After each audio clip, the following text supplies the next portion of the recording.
Nĩ gĩcagi gĩa Sulwe kaunti-inĩ ya Siaya kũrĩa maobitha borithi mahithũkĩire mũgũnda ũyũ na kũmunyũra mĩmera ya bangi. Borithi mahithũkĩire mũgũnda ũyũ thutha wa gũkunyĩrwo nĩ mũingĩ na gũkora bangi ihandanĩirio na mbembe. We are gathered here today following an intelligence report that we received that somebody had planted what is suspected to be cannabis sativa.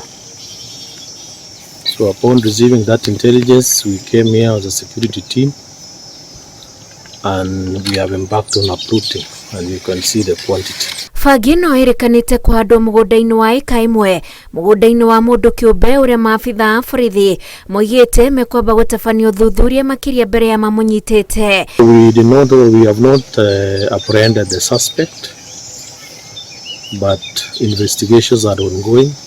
First was to uproot, because had we not swung into action immediately, we would there could be chances that this evidence would have been tampered with. So it was to secure the evidence first.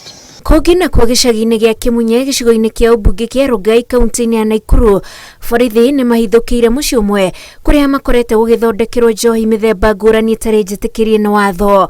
Leo mwendo wa saa 11:30 tulipata habari kutoka wananchi kwamba kuna nyumba ambayo wanashuku kuna pombe hizi second generation zinauzwa, na kweli tulikuja haraka sana.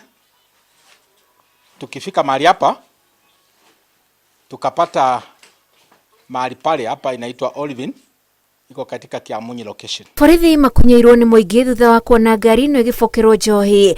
Tukapata kuna gari probox imewekwa hizo pombe second generation. Tumehesabu imefika cartons 110. Na tulipoingia katika hiyo nyumba tulipata vitu vingi sana. Tukapata kwamba katika hiyo nyumba walikuwa inatumika kutengeneza hizo pombe za second generation. Tumepata mitungi, tumepata cherikani nyingi sana. Hĩndĩ no mwĩkũĩrwo ũmwe nĩ aikĩtio ngono arĩ na njohi, stika na cuba cia gwĩkĩra njohi. Ngĩribotera Inooro TV, njĩtagwo Wanjikũ wa Kimani.